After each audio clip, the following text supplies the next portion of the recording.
Hi folks, Canadian Prepper here. So I'm going to cut to the chase. There's a lot of things I want to say in this video. First and foremost, I want to say that I appreciate the criticism that people bring to this channel. And I have to keep reminding myself, as defensive as I sometimes get in some of the comments, I can appreciate where the skepticism and the criticism comes from.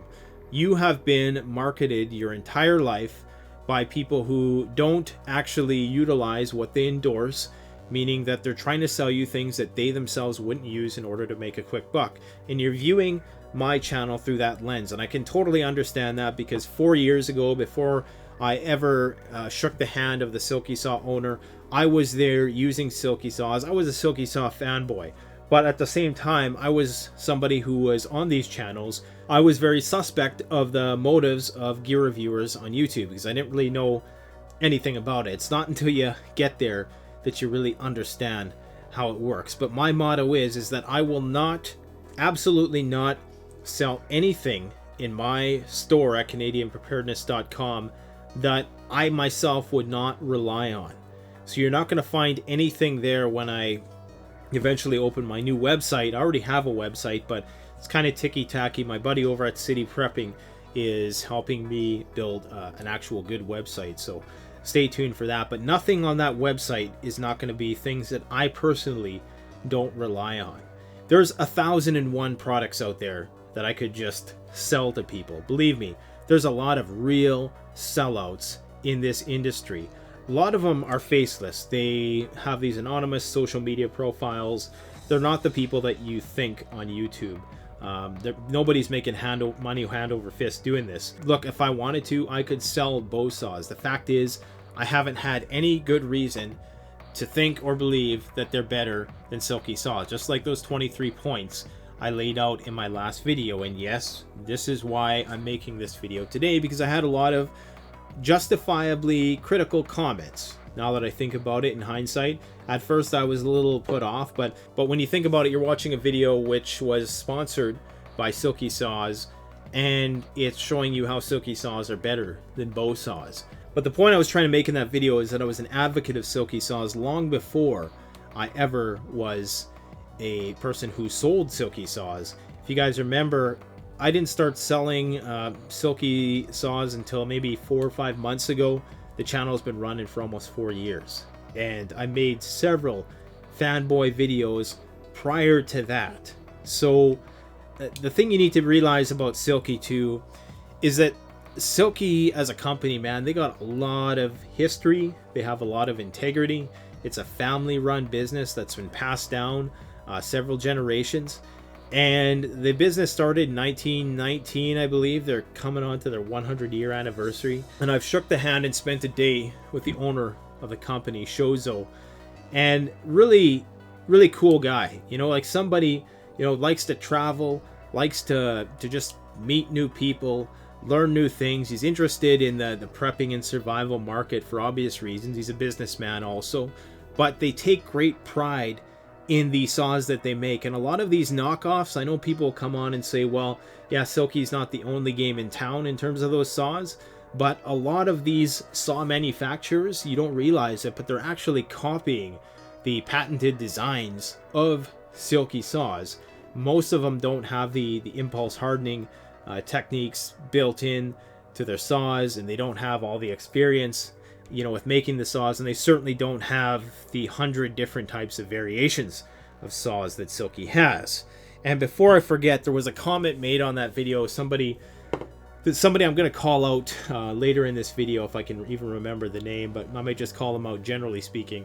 They were making a comment about how bow saws are more versatile because you can use different types of blades on the bow saws.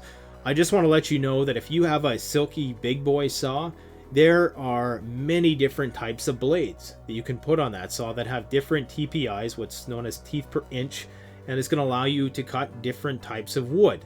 If people are really interested in having, you know, a diverse set of blades, then I can look into bringing those in and selling them at the store. They're kind of rare, so because a lot of people, they just stick with the standard Big Boy XL saw blade, which I believe is 6.5 teeth per inch, but which pretty much cuts anything. It's not going to cut hardwood as fast as it does greenwood, but it still cuts faster than any bow saw out there. What I want to try to communicate in this video is that I appreciate your criticism, but you need to know I only want to sell and endorse stuff that I myself use and rely on for my own survival. Whether it's fat rope, Silky Saws, the bug out rule for organizing your base camp, this Kodiak power generator that you see here. These are all things that I'm going to probably be relying on if the crap were to ever hit the fan. And just so you know, there is 20% off this thing still. I'm going to post a link to that in the description if you want that offer.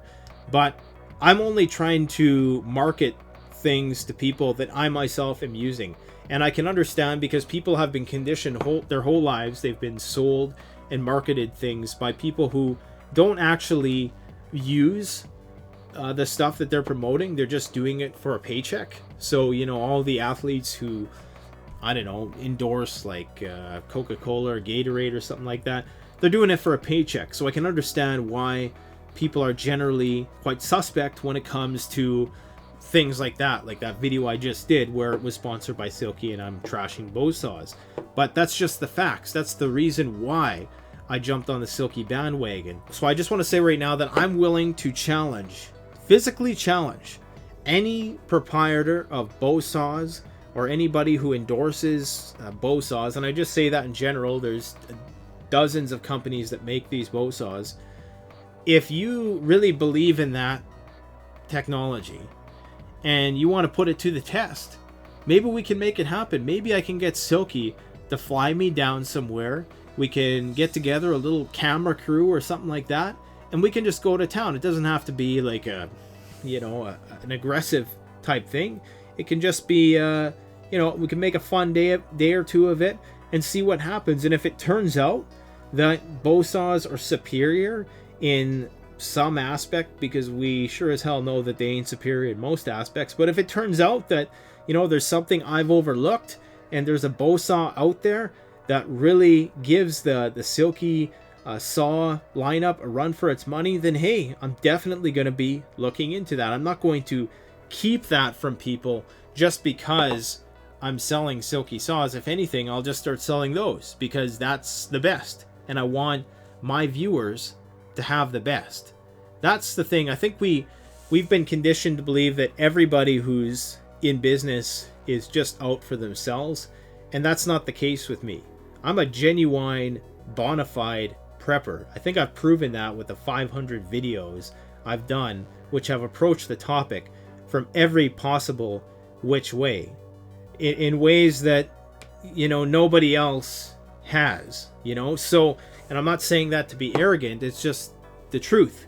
You know, I mean, I've talked about every possible aspect of preparedness, from frickin' cannibalism to what happens psychologically to people when there's no light, or there's no street lights and, you know, whatnot for many months, years.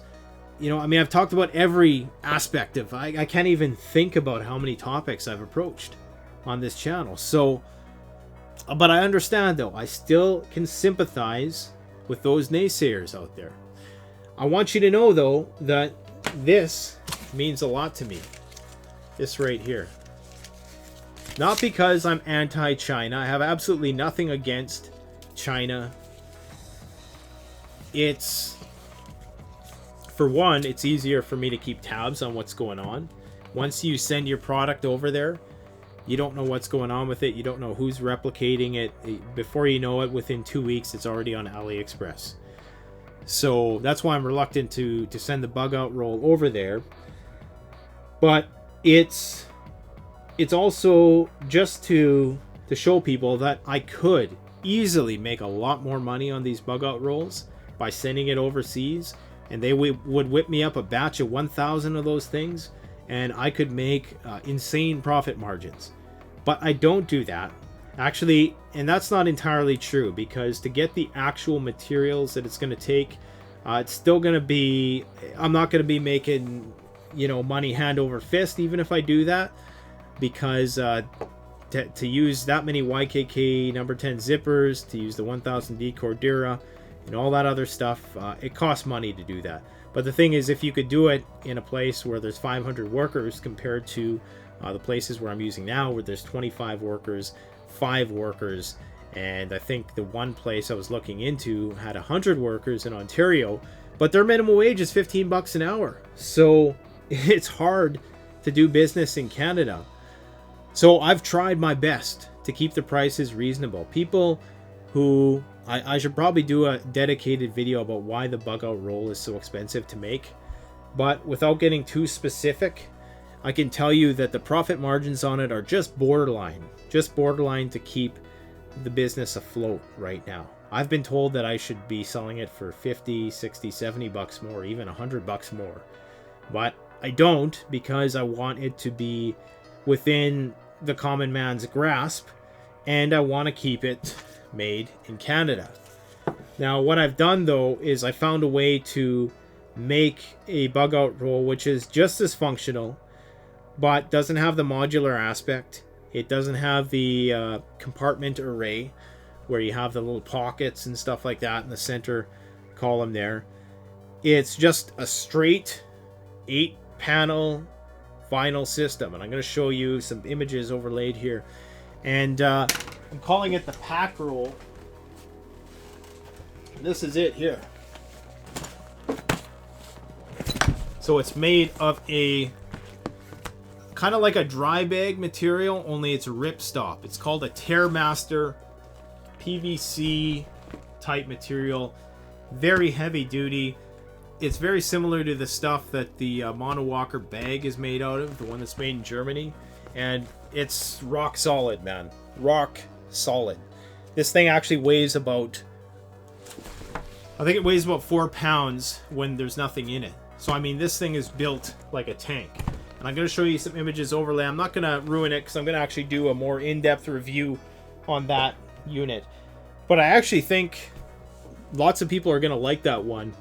Possibly even more than the Classic. Now, the benefit of the Classic is that it's made of that 1000 denier Cordura, which is kind of like a very tough blue jean. You know, it's like a pair of jeans that's never going to, you know, go bad. So, and it has a much more organic feel to it. Whereas this, it's a bit more synthetic and a bit more water resistant, of course, but rugged as heck. So they both have their advantages. The Cordura still has the modularity. We may add the modularity to this at some point, but right now it's a straight roll. This allows us to drop the price about 20 bucks. So these are going for 179 Canadian, which is about 135 bucks USD. I mean, if you knew how much it cost to make these things, the materials that went into it to get this for 135 USD is, especially seeing as it's such a rare item. It's the only game in town, really, when it comes to this kind of thing. So that's why it's so expensive, because we don't have big machines that can cut all the vinyl really fast. We don't, like, this is all hand sewn by people, so not hand sewn, but with machines, obviously. So, you know, we don't have these high frequency welding machines that can just go in there and seam seal everything, which I'd like to do at some point down the road, but you got to place really big orders for that. Not only that, even when you do place a big order, you're not really saving much money on that. Anyways, where am I going with this video? Look, I just want you guys to know that if I'm marketing something on this channel, it's something that I am going to be relying on. When the crap hits the fan, I'm going to be right there with you, relying on those tools. It's a way I can fund this channel so I can keep making videos like the EMP series I have coming up, like the I have another video coming up about mob psychology, crowd psychology, how to navigate a riot, a mob, you know, angry mobs, cults, things of that nature. So these are all things I like to talk about, but the bottom line is I also want to have some practical legacy to what I'm doing. And when I see the hundreds of people that have bug out rolls out there having a more comfortable experience and more organized experience in the wilderness, I can sleep well knowing that, hey, I made a minor contribution to improving people's lives in a practical way, which isn't just armchair theorizing all the time. I mean, I can sit here and talk until you know, nothing ever gets accomplished. but I want to actually be accomplishing something. So I got a new website coming out pretty soon. I've had help by Chris from City Prepping to make that. If you don't know, he's a web developer, and I couldn't have done it without him. You know, I mean, the guy does great work. I am paying him, but he's giving me a significant discount, a good prepping / friend discount, and which is, I don't mind paying the guy at all, because to have somebody who sees things the same way as you do, helping you on a project like that, you know, it's just, I think if I would have went to somebody else, it wouldn't have been nearly as good as how it turned out. So yeah, definitely go check out City Prepping's YouTube channel. I want to double down on this here. So if you think, once again, if you want a challenge, maybe we can work something out. You know, I would like to put a proposition into Silky saying, fly me down to see this guy. I say down because it's probably going to be in the States somewhere. Fly me down to see these guys so we can have a saw-off competition. So we can once and for all prove who is the king of the cut in the wilderness. One of my main criticisms of a lot of these traditional survivalists is, and don't get me wrong, I appreciate the minimalism, I appreciate living closer to the land, but the fact is, a metal cutting device is technology.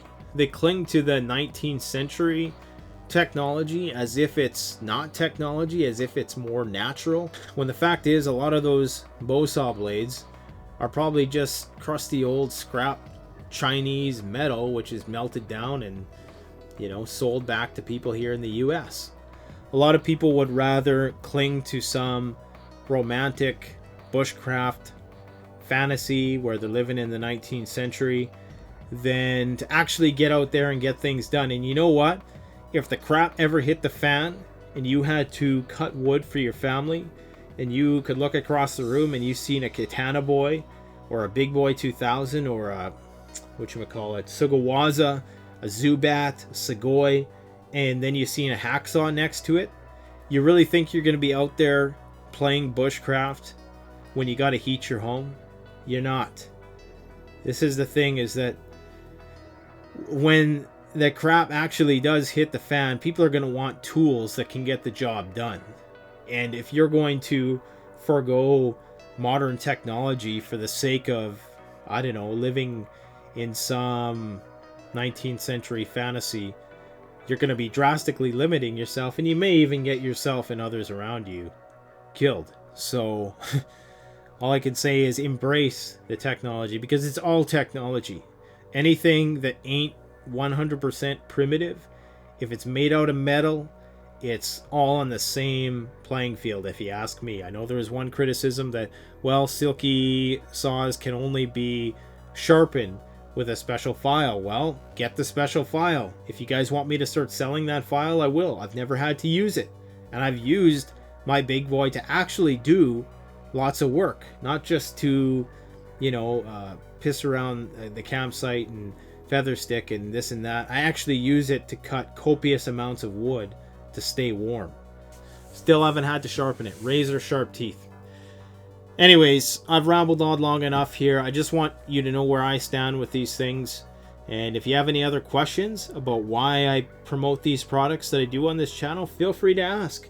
And like I say, I can appreciate where you're coming from with the criticism. But now you know that I will only ever sell you or endorse something that I myself would rely on it, that's in my kit, because I don't need to do it any other way. I don't need to sell stuff that I don't rely on. There's plenty of stuff out there which is good quality gear, which I would rather flip onto people than crap. I mean, it just makes no sense. Anyways, if you do want Silky Saws, bug out rolls, Energy Kodiak power generators, go check out my website, CanadianPreparedness.com, or the links in the description. Thanks for watching. Canadian Prepper out.